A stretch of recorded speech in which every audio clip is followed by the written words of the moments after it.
What is happening, everybody? This is Cody, aka DFS Prodigy, coming to you live, talking about this upcoming DraftKings NBA slate. I'm excited about this slate. It's a three-gamer. Before we begin, always hit the like button for me. Definitely subscribe to my YouTube channel. We had a good day of sports betting and DFS-wise. I'm going to have some sports bets out tonight, so definitely check that out. The Discord is popping, so definitely come hop in with us. The squad is finally forming. I'm excited about it. Y'all are here for NBA. And the sponsor of the show is going to be Hedge. So Hedge has some great options on their slate.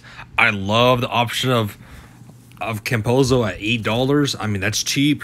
You're going to have to go get you some Devin Booker, I think, tomorrow at $18. Is way too cheap in my opinion also. No ADs. We're going to look at more of Kyle Kuzma. So I'm loving the prices on this slate. I mean, Hedge is definitely a different format. It's basically where you play with your roundups. There's not as many sharks like as FanDuel and DraftKings. So definitely check them out. Use my code Prodigy. I'm going to give you all a few seconds to go in and screenshot this and save this code for me. So you get a $5 fantasy contest for free with my referral code Prodigy. So please definitely sign up for that app. I love it. It's an up and coming app, so definitely check them out. I will appreciate that. So back to DraftKings. It's a three-gamer. Y'all are here for NBA content. Enough of me talking about the affiliates and all my whole entire life. So let's talk about NBA. Boston at Brooklyn. So this, oh lordy, I'm imagining the Nets are going to wipe the floor. I think they're ready to end this series. So James Harden, Kevin Durant, Kyrie.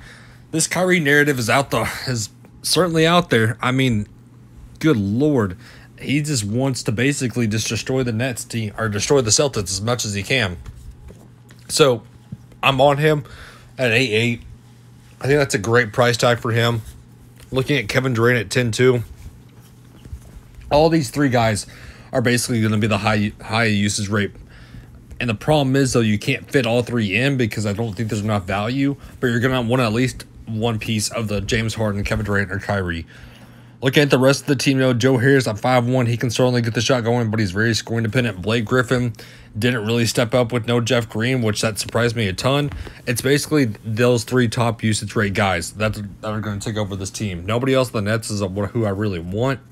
Looking at Boston, though, Kemba Walker, I don't imagine him playing at all. Jason Tatum's going to have to do his thing. I do like him at his price tag at $10,000. I think he's going to be the only reason why the Celtics team stays intact.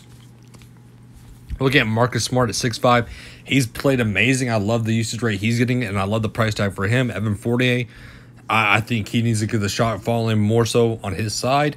If there's no Robert Williams, once again, I'm going to go right back to the well on Tristan Thompson, who I think can do certainly well. And that pretty much wraps that up, honestly, for this first game.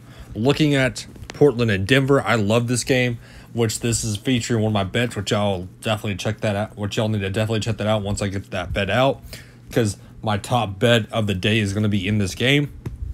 But anyways, Nikola Jokic, I think he looks good here at 10-4. But the problem is I don't really want to get a piece of him because I'd rather spend up elsewhere on the Nets. That price tag is too high for me. So I'm looking at Dame time, though. I do like Dame. I think he can get it done in the 30 minutes he plays. But at 9-6, the thing is I'd much rather go to Kevin Durant or even Kyrie Irving at 8-8. So that's the problem is I want these Nets guys, but the other stars are just not going to get it done for me. Looking at CJ McCollum at 7-5, I think he gets it done, though, at his price tag. I love that. I love Nurkic at 7-1 still. MPJ, this is his team. He's putting this team on his back, even though he looked awful last game. I think he steps up here. Looking at Campazzo, I mean, I can't get enough of him at 5'9". I love him here. Aaron Gordon at 5'3", not really for me. Norm Powell has not looked great, but I really think he's stepping up the past two games. So you can look to him at 5'6". Rocco, he needs a shot to fall in order to be on his side of the game, kind of like a Bertans today. Do I think he gets it done at 4'8"? I certainly do so. I think the price continues to fall, and I like that price tag for him. Lakers at Phoenix, this is where the value is going to be, is on the Lakers. LeBron James, 9-8. He's the star I'm going to want to pay out for. I like that price tag for him. He's going to have to take over this team, put the team on his back with no AD. We're going to get some more so of Andre Drummond, I think. I think he's going to see more rebounding opportunities. I like that at 5'2", and I like Kyle Kuzma at 4'6", who should be starting for this team. So you can look at those two guys. I love me some Schroeder. I think the usage rate, again, is going to go up for this whole entire Lakers team. So I'm getting a lot of Lakers as my value pieces of the slate. But don't count out the Suns. I like Chris Paul. I know he hasn't looked the greatest because of that injury, but he can still light it up here. I love DeAndre Ayton. He's smashing. I mean, 42, 41, 37, 44. This is his series, ladies and gentlemen. I love him at 7-4. Devin Booker, 8-1. I think he's going to want to prove himself why he can beat this Lakers team. Looking at campaign, is still a little bit overpriced. Jay Crowder was a disappointment. I don't really want to get to him. Marc Gasol, they're trying to warm him up. I do like him as a value play at 3-6 to get more minutes now, especially, like I said, with no AD. So that wraps up this slate for us, guys. Again, thank you all for tuning in. I hope everybody has a good and safe rest of their night. Have a good one.